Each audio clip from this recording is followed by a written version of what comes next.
മക്കളെ, അപ്പോൾ ഇന്നത്തെ ബ്രേക്ക്ഫാസ്റ്റ് ഒരു ഇഡലി ഉണ്ടാക്കാനുള്ള പരിപാടിയിലാണ് കേട്ടോ. അപ്പം ഇഡലിത്തട്ട് എനിക്കില്ലായിരുന്നു. ഇത് കുറേ നാൾ മുമ്പ് വർഷങ്ങളായിട്ട് ഉപയോഗിക്കുന്ന ആറ്റുകാൽ പൊങ്കാലയ്ക്ക് വേണ്ടിയിട്ട് ഉപയോഗിക്കുന്ന ഒരു ഇഡലിത്തട്ടാണ്. ഇഡലി ഉണ്ടാക്കാനല്ല, അവിടുത്തെ നേർച്ചയൊക്കെ ഉണ്ടാക്കാൻ വേണ്ടിയിട്ട്.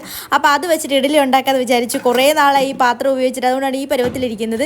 ആഗ്രഹം കൊണ്ട് ഉണ്ടാക്കുകയാണ്. ഇത് പൊങ്ങുമോ എന്നൊന്നും അറിയത്തില്ല. പിന്നെ ചൂടുവെള്ളം വെക്കുവാണ് കുടിക്കാൻ വേണ്ടിയിട്ട്. പിന്നെ അടുക്കള വാതിലൊക്കെ തുറന്നു. അപ്പോൾ തേങ്ങ പൊട്ടിക്കണമല്ലോ ചമ്മന്തി അരയ്ക്കാൻ. എന്താ തേങ്ങ പൊട്ടിച്ചപ്പോൾ ഈ പരുവത്തിലെ. പണ്ട് ഞാൻ കഞ്ഞിയും കറി കളിക്കുമ്പോൾ ഇതുപോലത്തെ പാത്രം കളിക്കാൻ എനിക്ക് വലിയ ഇഷ്ടമായിരുന്നു.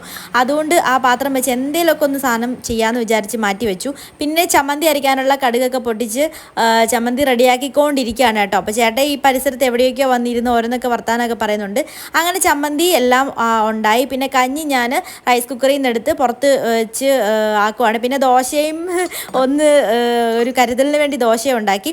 അങ്ങനെ ഞങ്ങളെല്ലാം കഴിഞ്ഞ് ബ്രേക്ക്ഫാസ്റ്റ് കഴിച്ചുകൊണ്ടിരിക്കുകയാണ് കേട്ടോ. എല്ലാം നല്ലതായിരുന്നു. ഇഡലി അത്യാവശ്യം വലിയ കുഴപ്പമൊന്നുമില്ലായിരുന്നു, ഇഷ്ടപ്പെട്ടു.